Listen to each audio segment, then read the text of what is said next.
Viewers break ਤੋਂ ਬਾਅਦ ਤੁਹਾਡਾ ਸਾਰਿਆਂ ਦਾ ਸਵਾਗਤ ਹੈ। ਗੱਲਬਾਤ ਨੂੰ ਅੱਗੇ ਤੋਰਦੇ ਹਾਂ।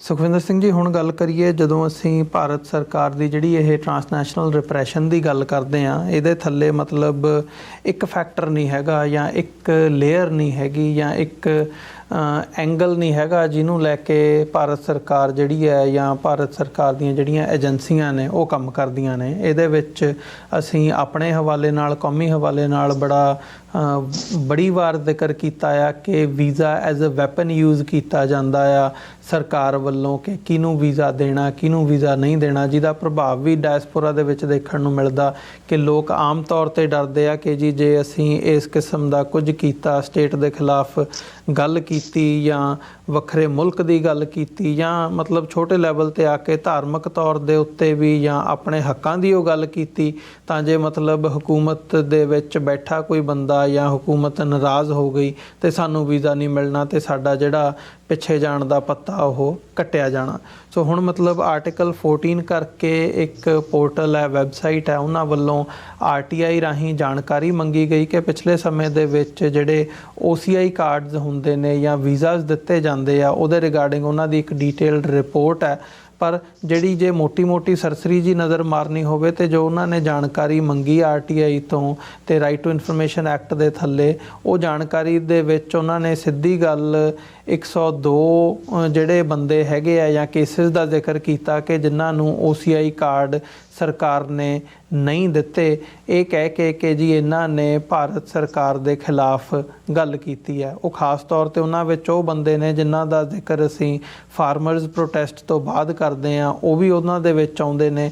ਜਾਂ ਅਦਰਵਾਈਜ਼ ਜਦੋਂ ਅਸੀਂ ਸਟੇਟ ਦੇ ਖਿਲਾਫ ਬੋਲਣ ਵਾਲਾ ਕੋਈ ਵੀ ਬੰਦਾ ਹੁੰਦਾ, ਉਹ ਭਾਵੇਂ ਦਲਿਤਾਂ ਦੇ ਵਿੱਚੋਂ ਹੋਵੇ, ਮੁਸਲਮਾਨਾਂ ਦੇ ਵਿੱਚੋਂ ਹੋਵੇ ਜਾਂ ਅਦਰਵਾਈਜ਼ ਡਾਇਸੈਂਟ ਦੀ ਹਰ ਆਵਾਜ਼ ਨੂੰ ਦੱਬਣ ਦੀ ਕੋਸ਼ਿਸ਼ ਕੀਤੀ ਜਾਂਦੀ ਹੈ। ਸੋ ਇਹ ਗੱਲ ਤੇ ਰਾਈਟ ਟੂ ਇਨਫੋਰਮੇਸ਼ਨ ਐਕਟ ਦੇ ਥੱਲੇ ਸਾਹਮਣੇ ਆ ਗਈ ਹੈ। ਸਾਡੇ ਕੰਟੈਕਸਟ ਦੇ ਵਿੱਚ ਜਦੋਂ ਅਸੀਂ ਦੇਖਦੇ ਹਾਂ, ਇਹ ਹੋਰ ਵੀ ਮਤਲਬ ਵੱਡੇ ਲੈਵਲ ਦੇ ਉੱਤੇ ਜਾ ਕੇ ਦੇਖਣ ਵਾਲੀ ਗੱਲ ਹੈ ਕਿ ਇਹ ਗੱਲ ਇਕੱਲੀ 100-125 ਬੰਦਿਆਂ ਦੀ ਨਹੀਂ ਹੈ। ਇਹਦੇ ਤੋਂ ਬਿਯੋਂਡ ਜਾ ਕੇ ਕਿੰਨੇ ਬੰਦਿਆਂ ਨੂੰ ਵੀਜ਼ਾ ਨਹੀਂ ਦਿੱਤਾ ਜਾਂਦਾ, ਕਿੰਨਿਆਂ ਨੂੰ ਪ੍ਰੈਸ਼ਰਾਈਜ਼ ਕੀਤਾ ਜਾਂਦਾ ਆ। ਇਸ ਕਿਸਮ ਦੀਆਂ ਘਟਨਾਵਾਂ ਸਾਨੂੰ ਡੇਲੀ ਬੇਸਿਸ ਦੇ ਉੱਤੇ ਦੇਖਣ ਨੂੰ ਮਿਲਦੀਆਂ ਨੇ ਕਿ ਕਿਵੇਂ ਫਿਰ ਉਹ ਕਿਤੇ ਨਾ ਕਿਤੇ ਜਾ ਕੇ ਜਿਹੜੀ ਸਟੇਟ ਹੈ ਉਹਦੇ ਹੱਥਕੰਡੇ ਕਿਸ ਕਿਸਮ ਦੇ ਨਜ਼ਰ ਆਉਂਦੇ ਨੇ ਇੱਥੇ, ਈਵਨ ਬਾਹਰਲੇ ਮੁਲਕਾਂ ਦੇ ਵਿੱਚ, ਅਮਰੀਕਾ, ਕੈਨੇਡਾ, ਯੂਰਪ, ਆਸਟ੍ਰੇਲੀਆ ਦੇ ਵਿੱਚ। ਬਿਲਕੁਲ ਅਮਰਵੀਰ ਸਿੰਘ ਜੀ, ਦੇਖੋ ਇਹ ਜਿਹੜਾ ਇੰਡੀਆ ਦੀ ਜਿਹੜਾ ਟੈਕਟਿਕ ਆ ਆਪਣੇ ਡਾਇਸ ਸੈਂਟਰ ਨੂੰ ਜਾਂ ਆਪਣੇ ਕ੍ਰਿਟਿਕ ਆ ਜਿਹੜੇ ਉਹਨਾਂ ਨੂੰ ਇਸ ਤਰੀਕੇ ਦੇ ਨਾਲ ਖੱਜਲ ਖੁਆਰ ਕਰਨ ਦਾ, ਜਾਂ ਫਿਰ ਅਸੀਂ ਕਹਿ ਸਕਦੇ ਹਾਂ ਵੀ ਜਿਹੜਾ ਇਸ ਤਰ੍ਹਾਂ ਦੀਆਂ ਜਿਹੜੀਆਂ ਪਾਬੰਦੀਆਂ ਨੇ ਉਹਨਾਂ ਨੂੰ ਐਜ਼ ਅ ਵੈਪਨ ਯੂਜ਼ ਕਰਨ ਦਾ, ਵੀਜ਼ਾ ਨੂੰ ਐਜ਼ ਅ ਵੈਪਨ ਯੂਜ਼ ਕਰਨ ਦਾ ਟੈਕਟਿਕ, ਇਹ ਬਹੁਤ ਪੁਰਾਣਾ ਆ। ਵੀ ਅਸੀਂ ਦੇਖੀਏ ਵੀ ਜਿਹੜੇ ਸਿੱਖਾਂ ਦੀਆਂ ਕਾਲੀਆਂ ਸੂਚੀਆਂ ਦੀ ਗੱਲ ਹੁੰਦੀ ਆ, ਬਲੈਕ ਲਿਸਟ ਦੀ ਗੱਲ ਹੁੰਦੀ ਆ, ਉਹ ਇਸੇ ਦਾ ਹੀ ਮਤਲਬ ਇੱਕ ਹਿੱਸਾ ਆ। ਤੇ ਹੁਣ ਉਹਦੇ ਵਿੱਚ ਹੋਰ ਵੀ ਜਿਹੜੇ ਅਸੀਂ ਕਹੀਏ ਵੀ ਜਿਹੜੀ ਸਰਕਾਰ ਆ ਅੱਜ ਦੀ, ਇੰਡੀਆ ਦਾ ਰਜੀਮ ਆ ਜਿਹੜਾ, ਵੀ ਉਹਦੇ ਜਿਹੜੇ ਕ੍ਰਿਟਿਕ ਭਾਵੇਂ ਉਹ ਕੁਛ ਲੈਫਟਿਸਟ ਹੋਣ, ਚਾਹੇ ਉਹ ਸੋਸ਼ਲ ਐਕਟਿਵਿਸਟ ਹੋਣ, ਚਾਹੇ ਉਹ ਦਲਿਤ ਐਕਟਿਵਿਸਟ ਹੋਣ, ਉਹ ਵੀ ਜਿਹੜੇ ਸਾਰੇ ਆ, ਚਾਹੇ ਉਹ ਫਾਰਮਰ ਐਕਟਿਵਿਸਟ ਹੋਣ, ਉਹ ਵੀ ਹੁਣ ਸਿੱਖ ਐਕਟਿਵਿਸਟਾਂ ਦੇ ਨਾਲ ਇਹ ਸਾਰੀ ਸੂਚੀ 'ਚ ਆ ਗਏ ਆ। ਵੀ ਜਿੱਥੇ ਭਾਰਤ ਦੀ ਸਰਕਾਰ ਜਿਹੜੀ ਆ ਵੀ ਉਹਨਾਂ ਦੇ ਭਾਰਤ ਦੇ ਵਿੱਚ ਦਾਖਲੇ ਤੇ ਉਹ ਇਸ ਤਰੀਕੇ ਨਾਲ ਰੋਕ ਲਾਉਂਦੀ ਆ ਜੀ। ਤੇ ਉਹਦੇ ਵਿੱਚੋਂ ਹੁਣ ਜਿਹੜਾ OCI ਕਾਰਡ ਜਿਹੜਾ ਮਸਲਾ ਆ, OCI ਕਾਰਡ ਕੀ ਆ ਵੀ ਓਵਰਸੀਜ਼ ਸਿਟੀਜ਼ਨ ਆਫ ਇੰਡੀਆ, ਜਿਹੜਾ ਬੰਦਾ ਭਾਰਤ ਦਾ ਸੰਵਿਧਾਨ ਮਤਲਬ ਜਿਹੜੀ ਭਾਰਤ ਦੇ ਵਿੱਚ ਨਾਗਰਿਕਤਾ ਹੈ ਉਹ ਜਨਮ ਤੋਂ ਮਿਲਦੀ ਆ ਜੀ। ਵੀ ਜਿਹੜਾ ਬੰਦਾ ਜਿਹਦਾ ਉੱਥੇ ਜਨਮ ਹੋਇਆ ਆ ਜਾਂ ਜਿਹਦੇ ਮਾਂ-ਬਾਪ ਉੱਥੇ ਨੇ, ਆਈ ਥਿੰਕ ਮਤਲਬ ਉਹ ਉੱਥੇ ਦਾ ਸਿਟੀਜ਼ਨ ਆ, ਹੈ ਨਾ। ਤੇ ਹੁਣ ਉਹ ਜਿਹੜਾ ਬੰਦਾ ਉੱਥੇ ਦਾ ਸਿਟੀਜ਼ਨ ਆ, ਉਹਦੀ ਉੱਥੇ ਜੱਦੀ ਪੁਸ਼ਤੀ ਜਾਇਦਾਦ ਵੀ ਆ ਤੇ ਸਾਰਾ ਕੁਛ ਹੁੰਦਾ ਬੰਦੇ ਦਾ। ਹੋਰ ਇਮੋਸ਼ਨਲ ਜਿਹੜਾ ਕਨੈਕਸ਼ਨ ਆ ਉਸ ਖਿੱਤੇ ਦੇ ਨਾਲ, ਵੀ ਉਹ ਸਾਰੀਆਂ ਚੀਜ਼ਾਂ ਤੋਂ ਉਹਨੂੰ ਇੱਕ ਤਰ੍ਹਾਂ ਦੇ ਨਾਲ ਤੋੜ ਦੇਣਾ, ਵੀ ਉਹ ਇੱਕ ਤੁਸੀਂ ਕਹਿ ਸਕਦੇ ਹੋ ਵੀ ਇੱਕ ਇਮੋਸ਼ਨਲ ਟਰੋਮਾ ਆ ਬੰਦੇ ਨੂੰ ਦੇਣਾ, ਵੀ ਜਿਹਦੇ ਨਾਲ ਇੱਕ ਮੈਸੇਜ ਕਨਵੇ ਕਰਨਾ ਵੀ ਬਾਕੀਆਂ ਨੂੰ ਵੀ ਜੇ ਦੇਖੋ ਤੁਸੀਂ ਇਹ ਕੰਮ ਅਸੀਂ ਕਰਾਂਗੇ, ਹੈ ਨਾ। ਕੋਈ ਬੰਦਾ ਕਹੇ ਵੀ ਮੈਂ ਮਤਲਬ ਇਹਨਾਂ ਪੱਛਮੀ ਮੁਲਕਾਂ ਦੇ ਵਿੱਚ ਜਿੱਥੇ ਬੋਲਣ ਦੀ ਆਜ਼ਾਦੀ ਆ, ਵੀ ਜੋ ਸਿੱਖਾਂ ਦੇ ਨਾਲ ਭਾਰਤ ਦੇ ਵਿੱਚ ਹੋਇਆ ਉਹਦੇ ਖਿਲਾਫ ਵੀ ਅਸੀਂ ਇੱਥੇ ਬੋਲ ਸਕਦੇ ਹਾਂ। ਪਰ ਹੁਣ ਉਹਨਾਂ ਨੇ ਕਿਹਾ ਵੀ ਜੇ ਤੁਸੀਂ ਉੱਥੇ ਵੀ ਬੋਲੋਗੇ ਤਾਂ ਅਸੀਂ ਤੁਹਾਡੇ ਤੇ ਇਹ ਜਿਹੜੀਆਂ ਪਾਬੰਦੀਆਂ ਨੇ ਉਹ ਲਾਵਾਂਗੇ, ਫਿਰ ਤੁਸੀਂ ਉੱਥੇ ਬੈਠ ਕੇ ਬੋਲੋ, ਤੁਹਾਨੂੰ ਇੱਧਰ ਨਹੀਂ ਆਉਣ ਦਿੰਦੇ, ਆਪਣੇ ਪਰਿਵਾਰ ਨਾਲ ਨਹੀਂ ਮਿਲਣ ਦਿੰਦੇ, ਆਪਣੇ ਪਿੰਡ ਨਹੀਂ ਆਉਣ ਦਿੰਦੇ, ਤੁਹਾਨੂੰ ਜਿੱਥੇ ਤੁਹਾਡੇ ਬਜ਼ੁਰਗਾਂ ਦੀ ਮਤਲਬ ਜ਼ਮੀਨ ਆ, ਜਾਇਦਾਦ ਆ, ਤੁਹਾਨੂੰ ਉਹ ਤੋਂ ਵਿਰਵਾ ਕਰ ਦਾਂਗੇ। ਜੀ ਤੇ ਹੁਣ ਤਾਂ ਜਿਵੇਂ ਅਸੀਂ ਦੇਖਿਆ ਵੀ ਜਿਹੜੇ ਸਿੱਖ ਐਕਟਿਵਿਸਟ ਨੇ ਉਹਨਾਂ ਦੀਆਂ ਜਿਵੇਂ ਉੱਥੇ ਜ਼ਮੀਨਾਂ ਦੀ ਕੁਰਕੀ ਕਰ ਰਹੇ ਆ ਜਾਂ ਉਹ ਕਬਜ਼ੇ 'ਚ ਲੈ ਰਹੇ ਆ ਆਪਣੇ 'ਚ ਵੀ, ਉਹ ਉਸ ਲੈਵਲ ਤੱਕ ਇੰਡੀਅਨ ਜਿਹੜਾ ਰਜੀਮ ਆ ਉਹ ਚਲੇ ਗਿਆ।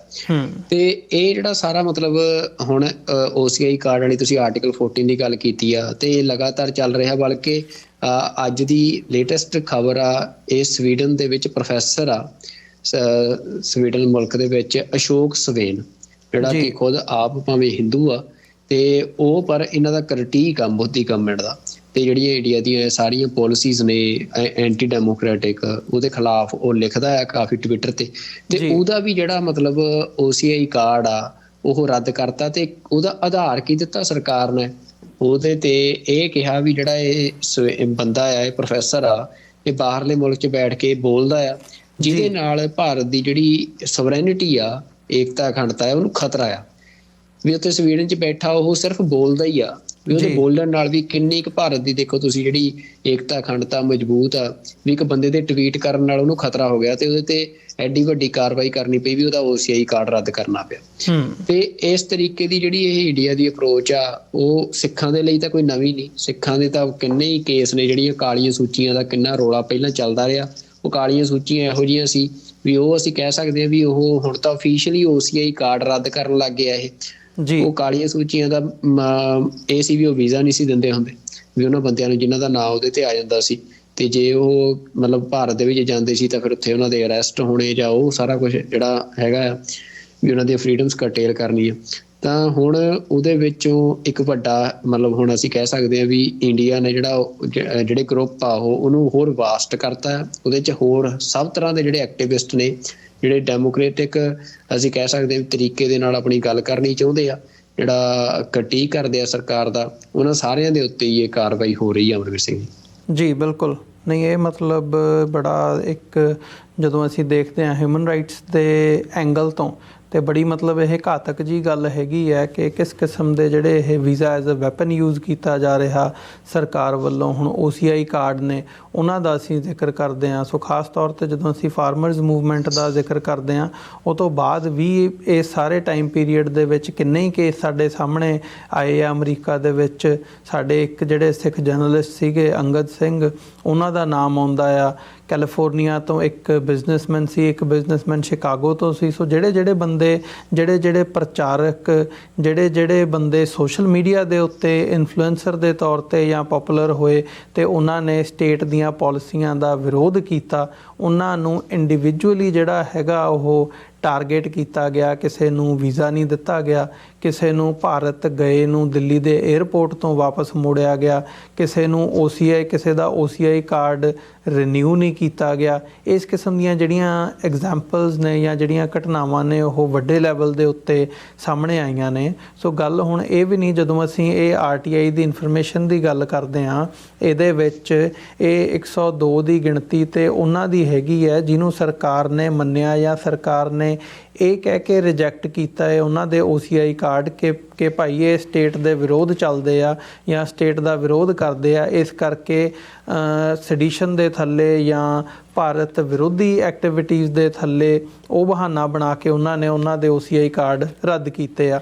ਸੋ ਜਦੋਂ ਅਸੀਂ ਇਸ ਗੱਲ ਦਾ ਜ਼ਿਕਰ ਕਰਦੇ ਹਾਂ, ਇੱਥੇ ਇਹ ਵੀ ਦੇਖਣਾ ਬਣਦਾ ਆ ਕਿ ਗੱਲ ਇਕੱਲੀ ਇਹ ਨਹੀਂ ਹੈਗੀ। ਜਦੋਂ OCI ਕਾਰਡ ਕੈਂਸਲੇਸ਼ਨ ਦੀ ਜਿਹੜੀ ਰਿਪੋਰਟ ਹੈ, ਜਿਹੜੀ ਇਹਨਾਂ ਵੱਲੋਂ ਜਾਰੀ ਵੀ ਕੀਤੀ ਗਈ ਹੈ, ਉਹਦੇ ਵਿੱਚ cancellation under section 7D of citizenship act of 1955 ਉਹ ਜ਼ਿਕਰ ਆਉਂਦਾ ਆ। ਉਹਦੇ ਥੱਲੇ 102 ਇਹਨਾਂ ਨੇ ਉਹ ਕੀਤੇ ਆ। ਬਾਕੀ ਮਤਲਬ ਜਿਹੜੀ ਇੱਕ ਹੈਗੀ ਹੈ cancellation for reissue, ਕੈਂਸਲਡ for reissue, ਜਦੋਂ ਤੁਸੀਂ ਰੀਅਪਲਾਈ ਕਰਦੇ ਹੋ ਉਦੋਂ ਕੈਂਸਲ ਕੀਤੇ ਗਏ ਨੇ, ਉਹਨਾਂ ਦੀ ਗਿਣਤੀ 2,60,000 ਦੇ ਕਰੀਬ ਚਲੀ ਜਾਂਦੀ ਹੈ। ਤੇ ਫਿਰ ਅਦਰ ਮਿਸਲੇਨੀਅਸ ਰੀਜ਼ਨ ਕਹਿ ਕੇ 2436 ਜਿਹੜੇ ਹੈਗੇ ਆ ਉਹ ਰੱਦ ਕੀਤੇ ਗਏ ਆ। ਹੁਣ ਅਦਰ ਮਿਸਲੇਨੀਅਸ ਰੀਜ਼ਨ ਦੇ ਥੱਲੇ ਮਤਲਬ ਉਹ ਇੱਕ ਐਂਬੀਗਿਟੀ ਜੀ ਬਣਾ ਦਿੱਤੀ ਗਈ ਹੈ ਕਿ ਉਹਦਾ ਰੀਜ਼ਨ ਵੀ ਨਹੀਂ ਦਿੱਤਾ ਗਿਆ ਤੇ ਅਦਰ ਕਹਿ ਕੇ ਉਹਨੂੰ ਉਹ ਖਾਤੇ ਦੇ ਵਿੱਚ ਪਾ ਦਿੱਤਾ ਤੇ ਤੁਸੀਂ ਜਿਹਦਾ ਮਰਜ਼ੀ ਕੈਂਸਲ ਕਰਕੇ ਛੱਡੀ ਚੱਲੋ। ਤੇ ਮਤਲਬ ਉਹ ਵੀ 2400 ਜਿਹੜੇ ਹੈਗੇ ਆ 2436 ਉਹ ਕੈਂਸਲ ਕੀਤੇ ਗਏ ਆ OCI ਕਾਰਡ। ਸੋ ਮਤਲਬ ਇਹ ਪੂਰੇ ਵੱਡੇ ਪੱਧਰ ਦੇ ਉੱਤੇ ਜਿਹੜੀ ਸਟੇਟ ਵੱਲੋਂ ਇੱਕ ਮੁਹਿੰਮ ਦੇ ਤੌਰ ਦੇ ਉੱਤੇ ਚਲਾਇਆ ਜਾ ਰਿਹਾ ਵੀ ਜਿਹੜਾ ਵੀ ਬੰਦਾ ਡਾਇਸੈਂਟ ਦੇ ਵਿੱਚ ਆਉਂਦਾ, ਵਿਰੋਧ ਕਰਦਾ, ਉਹਨੂੰ ਤੁਸੀਂ ਇੰਡੀਵਿਜੂਅਲੀ ਟਾਰਗੇਟ ਕਰੋ ਤੇ ਉਹਨਾਂ ਨੂੰ ਜਿਸ ਹੱਦ ਤੱਕ ਜਾ ਕੇ ਵੀ ਤੁਸੀਂ ਉਹਨਾਂ ਨੂੰ ਹਰਾਸ ਕਰ ਸਕਦੇ ਹੋ, ਉਹਨਾਂ ਨੂੰ ਹਤਾਸ਼ ਕਰ ਸਕਦੇ ਹੋ, ਉਹ ਤੁਸੀਂ ਕਰੋ ਤੇ ਸਟੇਟ ਦਾ ਵਿਰੋਧ ਕਰਨ ਦਾ, ਤਾਂ ਕਿ ਉਹ ਬੈਕ ਆਫ ਕਰਨ ਤੇ ਉਹਨਾਂ ਨੂੰ ਸਬਕ ਸਿਖਾਇਆ ਜਾ ਸਕੇ। ਇਸ ਪਾਲਿਸੀ ਦੇ ਥੱਲੇ ਜਿਹੜੀ ਸਟੇਟ ਹੈ ਉਹ ਤੁਰੀ ਹੋਈ ਹੈ, ਜੋ ਇਸ ਵਕਤ ਨਜ਼ਰ ਆ ਰਿਹਾ। ਸੋ ਸੁਖਵਿੰਦਰ ਸਿੰਘ ਜੀ, ਬਹੁਤ ਬਹੁਤ ਧੰਨਵਾਦ, ਤੁਸੀਂ ਸਮਾਂ ਵੀ ਕੱਢਿਆ ਤੇ ਸਾਡੇ ਦਰਸ਼ਕਾਂ ਦੇ ਨਾਲ ਵਿਚਾਰਾਂ ਦੀ ਸਾਂਝ ਪਾਈ ਹੈ। ਉਮੀਦ ਕਰਦੇ ਹਾਂ ਜਿਹੜਾ ਸਾਡਾ ਅੱਜ ਦਾ ਇਹ ਪ੍ਰੋਗਰਾਮ ਸੀ, ਸੱਚੋ ਸੱਚ ਪ੍ਰੋਗਰਾਮ, ਸਾਡੇ ਦਰਸ਼ਕਾਂ ਨੂੰ ਜ਼ਰੂਰ ਪਸੰਦ ਆਇਆ ਹੋਵੇਗਾ। ਆਉਂਦੀ ਕੱਲ੍ਹ ਜ਼ਰੂਰ ਡਾਕਟਰ ਅਮਰਜੀਤ ਸਿੰਘ ਤੇ ਬੀਬੀ ਨੀਲਮ ਕੌਰ ਤੁਹਾਡੇ ਨਾਲ ਵਿਚਾਰਾਂ ਦੀ ਸਾਂਝ ਪਾਉਣਗੇ। ਅੱਜ ਦੇ ਸ਼ੋਅ ਦੇ ਵਿੱਚ ਸਾਡੀ ਹਾਜ਼ਰੀ ਇੰਨੀ ਕੁ ਪ੍ਰਵਾਨ ਕਰਿਓ। ਜਾਂਦੇ ਜਾਂਦੇ ਮੈਂ ਬੇਨਤੀ ਜ਼ਰੂਰ ਕਰਦੇ ਹਾਂ, TV 84 ਨੂੰ ਅੱਗੇ ਵਧਾਉਣ ਦੇ ਲਈ, ਚੱਲਦਾ ਰੱਖਣ ਦੇ ਲਈ ਤੁਹਾਡੀ ਸਹਾਇਤਾ ਦੀ ਸਾਨੂੰ ਲੋੜ ਹੈ। ਤੁਸੀਂ ਸਾਡੀ ਵੈਬਸਾਈਟ 'ਤੇ ਜਾ ਕੇ ਸਾਨੂੰ ਡੋਨੇਟ ਕਰ ਸਕਦੇ ਹੋ, www.tv84.tv, ਜਾਂ ਸਾਨੂੰ ਚੈੱਕ ਬਣਾ ਕੇ TV84 ਦੇ ਨਾਂ ਦਾ ਚੈੱਕ ਬਣਾ ਕੇ ਸਾਡੇ ਐਡਰੈਸ ਦੇ ਉੱਤੇ ਤੁਸੀਂ ਮੇਲ ਕਰ ਸਕਦੇ ਹੋ। 3601 37th ਐਵਨਿਊ, ਲੌਂਗ ਆਈਲੈਂਡ ਸਿਟੀ, ਨਿਊਯਾਰਕ 11101। ਇਹਨਾਂ ਹੀ ਸ਼ਬਦਾਂ ਦੇ ਨਾਲ ਵਿਊਅਰਸ, ਅੱਜ ਦੇ ਇਸ ਪ੍ਰੋਗਰਾਮ ਦੇ ਵਿੱਚ ਇੱਥੇ ਹੀ ਤੁਹਾਡੇ ਕੋਲੋਂ ਇਜਾਜ਼ਤ ਚਾਹਾਂਗੇ। ਸੁਖਵਿੰਦਰ ਸਿੰਘ ਜੀ, ਫਤਿਹ ਦੀ ਸਾਂਝ ਪਾਈਏ ਅੰਤ ਦੇ ਵਿੱਚ। ਵਾਹਿਗੁਰੂ ਜੀ ਕਾ ਖਾਲਸਾ, ਵਾਹਿਗੁਰੂ ਜੀ ਕੀ ਫਤਿਹ ਜੀ। ਵਾਹਿਗੁਰੂ ਜੀ ਕਾ ਖਾਲਸਾ, ਵਾਹਿਗੁਰੂ ਜੀ ਕੀ ਫਤਿਹ ਜੀ।